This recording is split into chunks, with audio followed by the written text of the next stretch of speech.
kaugnay po dito sa naging pahayag or remarks kanina sa sa loob po ng Senado ni Senator Rodante Marcoleta doon po sa kanilang ginawang matatawag ba natin as hearing or pagdinig. Pero bago kasi yon Prof, meron siyang binanggit doon sa kanyang bahagi po ng statement na kung saan lantaran niyang sinabi itong mga katagang bayaran nga raw po itong mga participants po ng media. Any reaction regarding this, Prof? Lalo at may mga mismong media po na nasa loob po ng Senado kanina.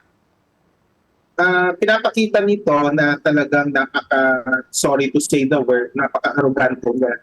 At wala siyang pagkilala sa papel ng media sa pagbabago sa lipunan at kahit sa pagdudugtong sa opinyong pampubliko. Kasi wala namang batayan sa datos yung sinabi niya, pero hindi pa rin maitatago yung kanyang pagiging arrogante at yung kawalang respeto niya sa media. Medyo masama pa nga yung timing kasi ipinasa yung anti-fake news law on third and final reading din sa Kamara de Representante at ito nga ay tinututulan din dahil pwede itong maging weaponized na laban sa critical na commentary at saka sa iba pang mga sektor ng media. Kung may mga senador ka na katulad ni Marcoleta, talagang pwedeng ma-weaponize anumang mga batas kasi sasabihan lang sila na bayaran o peke na mga news media outfit at magiging target na sila ng mga batas na nais na ipasa ng Kongreso. Kaya dapat maging mapagbantay tayo.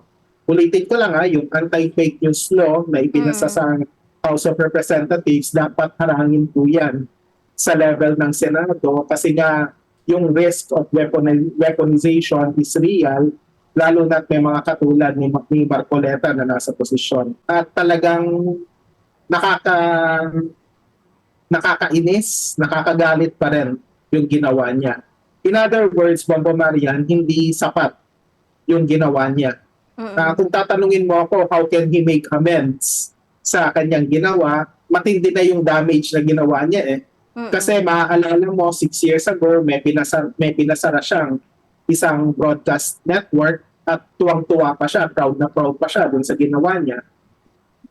Tapos nung nagkaroon ng malawakang rally, yung Iglesia ni Cristo, naalala mo rin siguro yon, galit na galit siya sa Philippine Star at sa Philippine Daily Inquirer kasi hindi raw kinote yung kanyang 45 minutes na speech.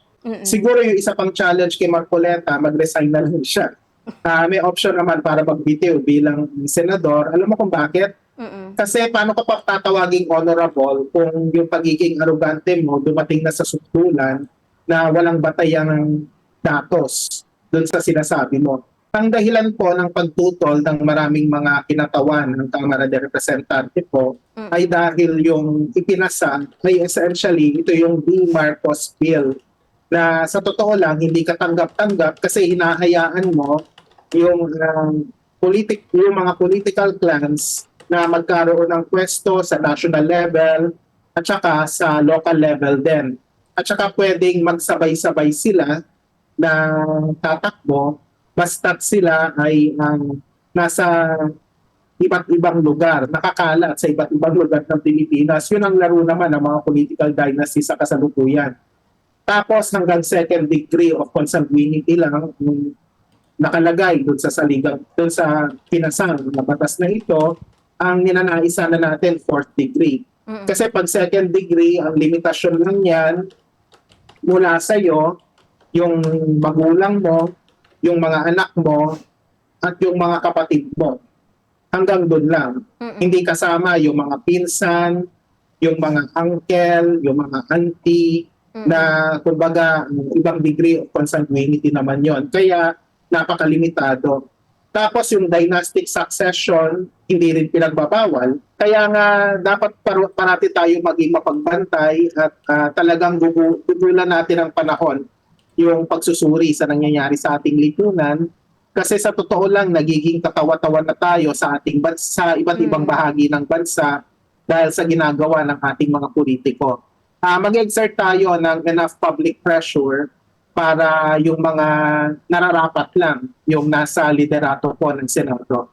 Tapos, mas tutok tutukan natin yung media coverage. Wala namang masama kung i-criticize natin yung media basta't nasa lugar at may nilalaman naman yung ating kritisismo.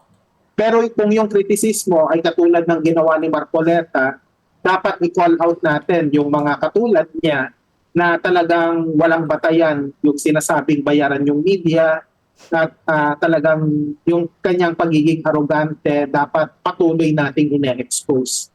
Kasi kapag hahayaan nating mamihasa yung mga senador na katulad nito, wala akong mangyayari sa ating bayan at baka isipin pa ng kabataan normal ito at baka gayahin pa sila.